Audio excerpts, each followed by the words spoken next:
Pessoal que me segue nas redes, amigos, amigas, quero conversar com vocês hoje sobre um assunto bastante espinhoso, bastante difícil, bastante duro, pessoalmente doloroso para mim, mas que eu preciso encarar e eu não fujo das dificuldades, não fujo dos problemas e não fujo dos temas espinhosos. E também não vou voltar as costas, porque não é o meu jeito de ser, para a população da região da fronteira, Candiota, Ilha Negra, e região que me acolheu tão bem. Estou lá há 19 anos. Aprendi a conhecer aquela região, aprendi a amar essa região e principalmente as pessoas que estão lá. Nós todos fomos surpreendidos no sábado na verdade foi na sexta de noite, eu acho, uma decisão da doutora Rafaela Santos Martins da Rosa, da Justiça Federal de Porto Alegre, juíza substituta na Justiça Federal de Porto Alegre, a pedido da Agapan, importante associação de defesa do meio ambiente, que nos lembra o Lutzenberger, o Instituto Preservar e o Núcleo Amigos da Terra, que resultou na suspensão da licença ambiental da usina de Candiota, que gera energia à base do carvão, e que vai deixar no desespero, já está deixando no desespero, milhares de pessoas que trabalham lá, que têm seus empregos vinculados a isso, têm seus empregos indiretos também vinculados à ação daquela usina. Pode impactar em mais de 4.000 pessoas, talvez 5, afetando a região toda e a economia da região toda. Uma decisão complicada, porque todos nós sabemos da mudança climática. Eu sou um que milito na luta ecológica há muito tempo, não apenas com discurso, mas envolvendo práticas coletivas muito significativas, inclusive na região. E a decisão manda suspender, pura e simplesmente, da noite para o dia, a operação da usina, gerando um desemprego brutal, a pedido dessas entidades. Eu quero comentar sobre isso. Primeiro, eu acho que essa decisão é uma decisão a pedido dessas 3 entidades, que não são da região, que conhecem muito pouco a região, não sabe o que está se fazendo, não sabe as modificações que foram feitas, não sabe de muitas ações que já foram feitas lá visando minimizar o problema ambiental, não sabe acho que não sabe do impacto social. Eu sei que elas não conhecem a região, porque eu conheço a região e conheço as entidades. Eu sei que não conhecem, eu afirmo que não conhecem. Eu desafio eles para um debate lá na região, para demonstrar para eles que eles não conhecem. Inclusive fotografias que saíram na imprensa, algumas fotografias são da usina da fase B, que está desativada há mais de 7 anos, para ver como eles desconhecem. E essa decisão, mais do que desastrosa, ela é desumana. Desumana com muitas, muitas, muitas pessoas que entram numa insegurança muito grande agora. Mas ela é desproporcional também, porque é uma medida drástica para uma situação na qual é pedido as próprias entidades lá pedem uma transição energética, e a decisão da doutora Rafaela Santos Martins da Rosa, ela é uma decisão de interrupção energética. Ela também não tem noção de temporalidade. A juíza, na sua decisão, ela coloca vários condicionantes para serem atendidos em 2 meses, em 3 meses e até fim de janeiro de 2026. A decisão final interrompe, simplesmente interrompe. A usina foi desligada no sábado, e a partir de agora mergulha uma região inteira numa brutal incerteza. Eu preciso comentar essa decisão. Essa decisão e uma coisa interessante, eu acho que a própria juiz não teve tempo de fazer uma boa revisão do seu texto, porque em alguns lugares ela escreve 20 que teria que cumprir até janeiro de 2025. É claro que foi um erro de um descuido de grafia, né, foi um erro de grafia, mas veja bem, se ela tivesse revisado com um pouco mais de calma, ela não teria colocado para cumprir uma decisão em 25, janeiro de 25, nós já estamos em agosto de 25. O texto é longo, 307 páginas, né, dá um trabalho grande de ler, a gente está consultando juristas, está consultando pessoas especializadas nessa área do meio ambiente, é algo inédito no país, e as minhas observações são as seguintes.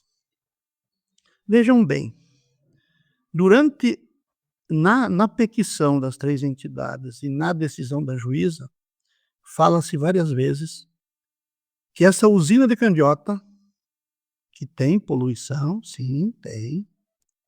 Essa usina de Candiota, segundo eles, é a culpada da crise climática do Rio Grande do Sul, das secas de Candiota, estiagens, longas estiagens, várias, seguidas, frequentes, e também da tragédia climática do Vale do Rio Taquari, do Vale do Rio Pardo, do Vale do Rio Jacuí. Ora, nós todos sabemos que os efeitos da mudança climática, principalmente pelo efeito do acúmulo de carbono na atmosfera e do aquecimento global, isso começou em 1850, com a era industrial, e sim, com o uso do carvão, na Inglaterra, na Alemanha, na Europa, na Rússia, na China mais recente, nos Estados Unidos. E essa acumulação que vem desde 1850 é que agora está criando a mudança climática. Depois veio o petróleo, mais carbono na atmosfera. Então, num tempo de 170 anos de acúmulo de gases de efeito estufa na atmosfera, como é que uma usina a carvão de Candiota, que iniciou suas operações com o governador Leonel Brizola em 1960, portanto, 110 anos depois do início dos efeitos da causa da crise climática, é ela sozinha, aparentemente, a causadora dessa tragédia toda. Isso é desproporcional. É uma confusão entre o global e o local. É uma confusão das causas da crise do clima. É uma confusão que não poderia acontecer, nem com essas entidades que se dizem qualificadas, nem com a doutora Rafaela Santos Martins da Rosa, que é doutora em meio ambiente. Esse doutorado devia ter servido, doutora, para você avaliar com mais calma e com mais acuidade, com mais serenidade esta ação. Mas tem um outro elemento grave, gravíssimo, na petição dessas 3 entidades e na decisão da doutora: o desconhecimento da realidade local. Há um desconhecimento que 2 usinas foram fechadas, há um desconhecimento que tem várias ações que ajudam a minimizar os impactos, como, por exemplo, mais de 1.000 hectares de árvores nativas plantadas desde 2012, e como decisão do IBAMA para justamente minimizar os impactos da geração de gases de efeito estufa. Eu acho que poucos lugares do mundo têm isso. Também toda a preocupação que se tem, e o IBAMA tem sido rigoroso, e a FEPAM tem sido rigorosa com as medidas para que esses gases sejam o máximo possível controlados e não tenha material particulado na atmosfera, que é muito pouco. O ar de Candiota hoje É um ar que está melhor do que o ar de qualquer média ou grande cidade gaúcha ou brasileira. E nada disso foi levado em conta. Ainda repete aquelas questões da saúde do município que não existe, não é verdade. É só pegar os dados com a Secretaria da Saúde do Estado que vai se ver que esses impactos não existem. Podem ter existido no passado, mas hoje não existem mais, porque medidas foram tomadas pelo profissionalismo dos técnicos do IBAMA e pelo profissionalismo dos técnicos da FEPLAN. E, nesse caso também, a realidade local foi muito desconsiderada no seu aspecto social. É como se o ambiente não tivesse gente, como se essa usina tivesse lá extraviada no meio do pampa e funcionasse sozinha, sem ninguém trabalhando, sem ninguém existindo, sem nenhuma vida social no redor dela. E não é assim. Esses que defendem o meio ambiente, desconsiderando a questão social e desconsiderando as pessoas, o ambiente sem gente, não são verdadeiros ambientalistas. São falsos ambientalistas. Porque só um processo social, educação ambiental, envolvendo as pessoas, você consegue dar passos para frente. Mas tem uma outra confusão mental muito grave, que é a confusão entre dois conceitos. O tempo todo falam em transição energética. E o que pedem, e o que a juiz determinou, não é transição, é interrupção energética. É gerar o caos imediato agora, não sei com que objetivo. De propaganda, promoção pessoal, não sei. Seriedade é que não tem. Me desculpem, mas não tem, né? E mesmo num caso tão grave assim, caberia ao judiciário. Não estou questionando a decisão do judiciário, tá bom, gente? Nós vamos, através dos autos, com bons advogados e advogadas, trabalhar para reformar essa decisão. Mas eu, como cidadão brasileiro, tenho o direito de dizer que essa decisão é desumana, desrespeitosa, não levou em conta a vida humana e nem os progressos ambientais que teve na região ao longo do último período, já iniciando a transição energética, fazendo com que ela tenha dado passos importantíssimos na região. Então, o judiciário devia ter feito uma inspeção local, inspeção in loco, como você gosta de dizer, porque você gosta de valorizar a língua latina, o latim, né? Uma inspeção in loco teria tido um efeito muito bom para conhecer a realidade como ela existe, e não como gente de fora, que não conhece a região, que não está lá, isso que é.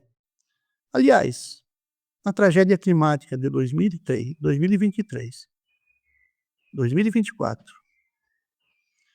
eu e mais uma multidão de jovens, militantes, pessoas da igreja, pessoas dos movimentos sociais, fomos lá na região, acompanhamos a tragédia, fizemos várias ações de socorro, de ajudar na reconstrução, na reabilitação das pessoas, das famílias, naquela tragédia, aquele drama. Não vi essas entidades ambientalistas lá. Não sei onde estava. Não vi junto com o povo. Não vi fazendo o seu papel real com as pessoas e não apenas a crítica e a culpa.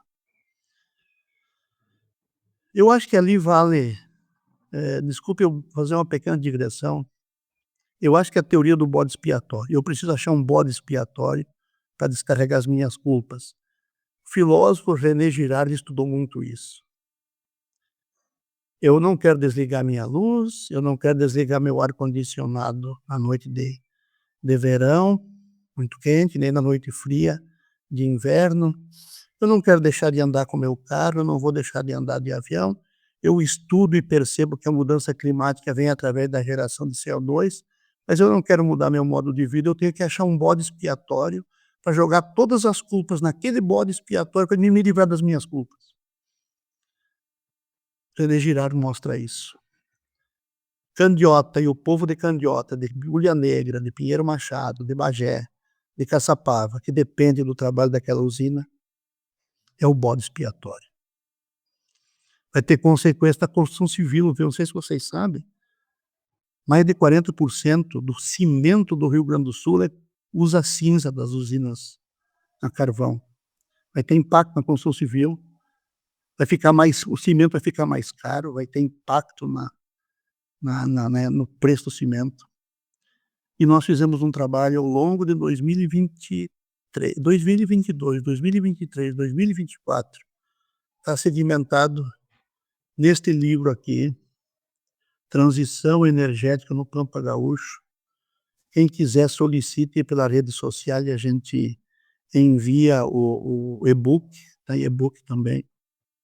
Mas nós precisamos reverter essa decisão desumana, trágica, mal fundamentada e fundamentada num ambientalismo que não dialoga com o mundo real.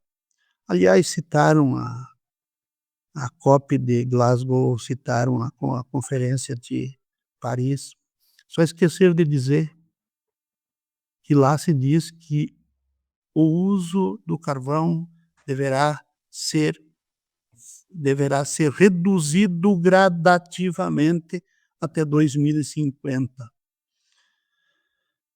Já foram fechadas 2 por decisão do IBAMA. Já houve a redução solicitada por Glasgow.